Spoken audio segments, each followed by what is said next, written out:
Jati berhadapan langsung dengan mantan komandannya. Sebuah pertarungan hidup mati antara kesetiaan sejati dan ambisi gelap yang tak kunjung menemukan ujungnya. Logam beradu dengan suara memekik yang menyakitkan telinga.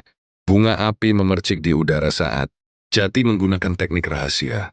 Bayangan merapi untuk menyerang balik. Dalam satu putaran tubuh yang sangat cepat, keris Jati menemukan celah di sirah sang pengkhianat. Mengakhiri perlawanan pria yang dulu ia hormati sebagai guru. Pertempuran di aula utama semakin menggila ketika sisa-sisa pengikut pemberontak mencoba melakukan serangan terakhir dengan cara mengepung takhta sang raja. Jati, meskipun tubuhnya sudah penuh dengan luka baru dan stamina yang terkuras habis, tetap berdiri tegak di depan raja sebagai tameng manusia yang tak tergoyahkan.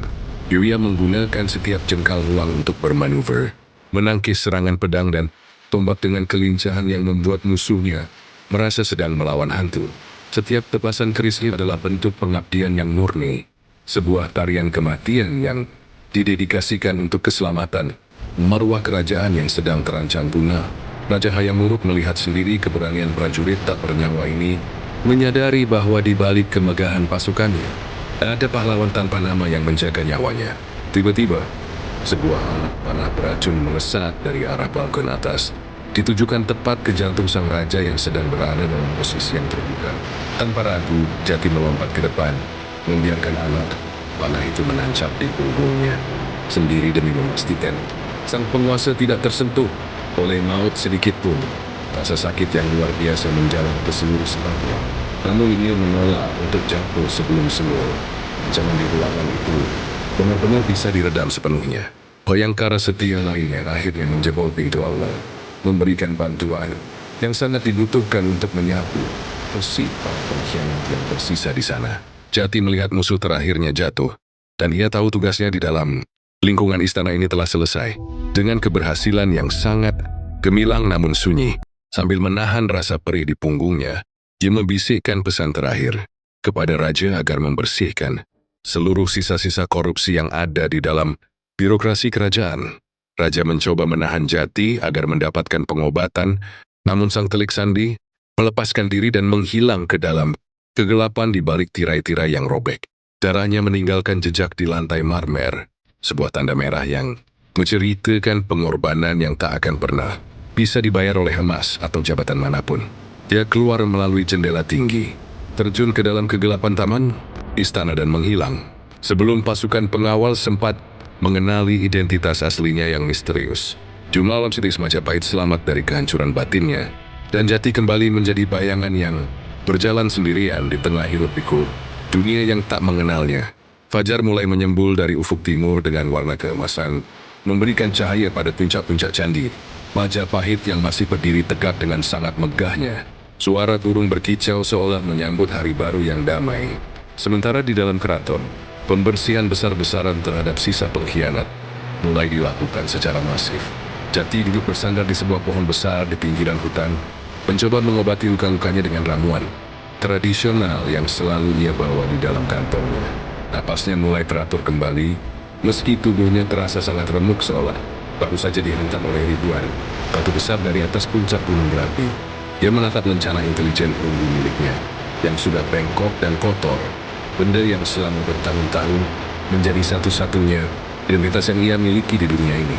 Tanpa ragu sedikit pun, dia melemparkan benda itu ke dalam jurang sedalam ratusan meter, membiarkannya terkubur selamanya bersama semua kenangan pahit di dalamnya.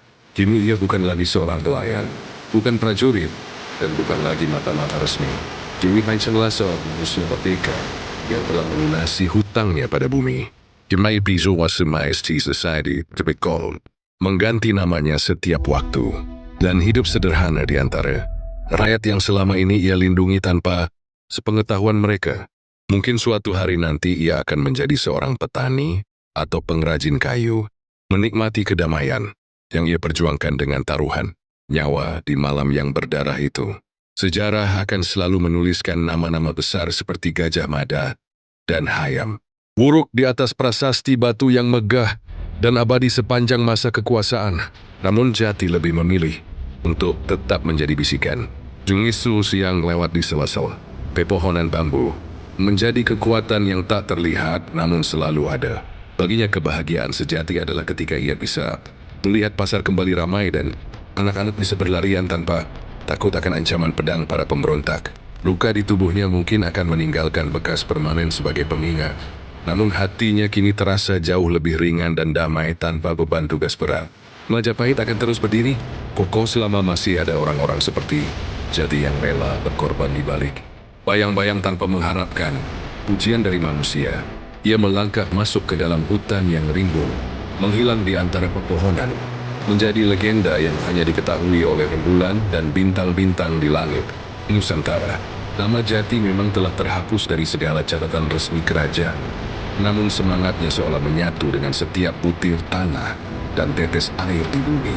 Majapahit, bertahun-tahun kemudian, ketika para tetua desa bercerita tentang malam di mana takdir kerajaan hampir berubah, mereka akan menyebut tentang seorang bayangan pelindung.